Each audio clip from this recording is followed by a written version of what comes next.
and we go throughout the state and get people to sign letters to their congressmen, to their senators in favor of these reforms to help move the ball forward and to let them know the status quo is unacceptable. Families are being separated left and right. It's taking a huge toll on the economy, because when you remove the breadwinner from a family and the kids are citizens of this country, the only resort that they have is to use public benefits. And so are we doing more harm than good by trying to deport people that may not have documentation?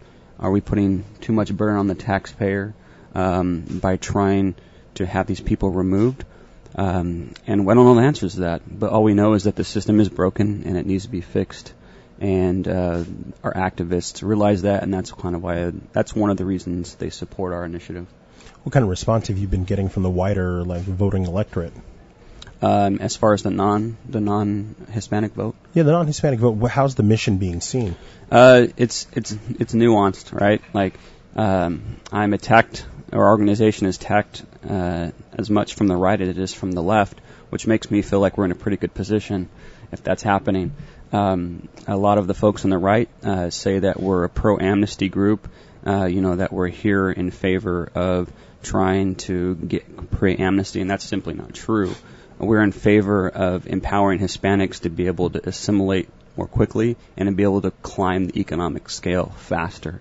And we know the only way to be able to do that is by changing the current reform systems and make it more of a market-based approach than the current systems that are there. So we have that on the right, and then on the left, some folks think that we're not doing enough as far as the reforms go, or they think that our economic policies that are fairly more libertarian, less government, individual freedom, less taxes, they think that that's not the strategy for the Hispanic community. So there are those differences. So I think years from now we're going to look at organizations like the Libre Initiative and point to a time when party politics got in the way and organizations such as this had to forge through the middle in a nonpartisan way, couldn't create alliances where there could have been alliances, or couldn't pull resources where there could have been resources pooled, because we are in such a toxic world politically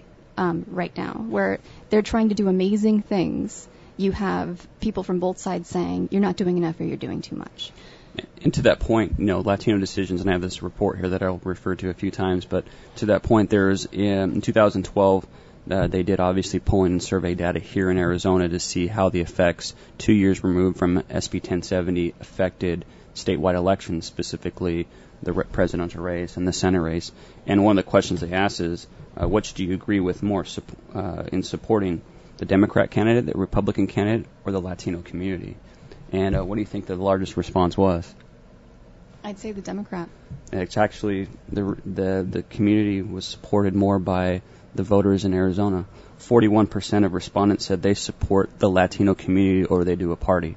12% for Republicans and 39% support for Democrats. Sounds right. And that's one thing that we've seen as a nonpartisan organization.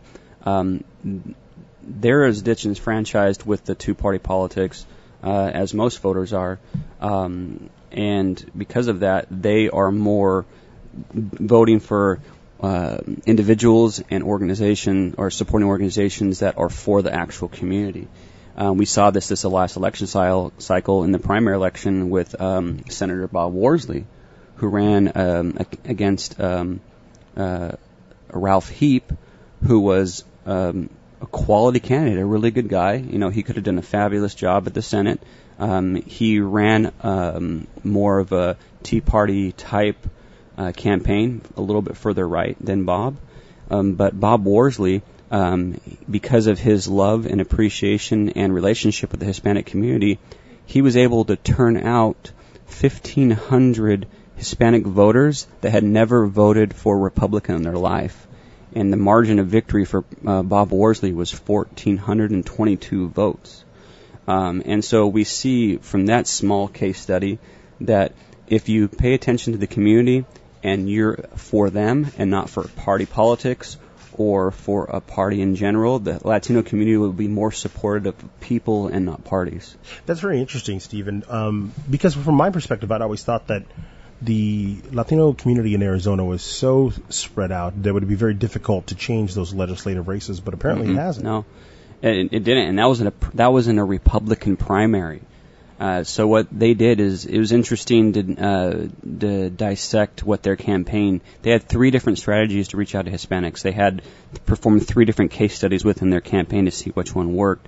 And the volunteer effort, where they went and did straight raw registration of non-registered Hispanics, and going and re-registering Democrats to vote to be independents, was able to change the election for Bob Worsley.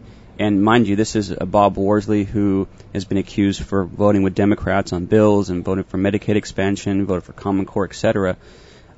In the country's largest conservative city in America, you had a moderate Republican win an election in a primary.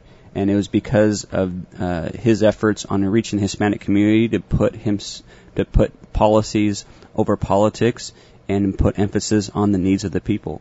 And he made the Hispanic community feel like their vote was important, like they were of value, and he talked about the reasons why he ran. If you ever brought Senator Worsley in here, the reason why he ran to defeat Russell Pierce, his comeback was to defend the Hispanic community.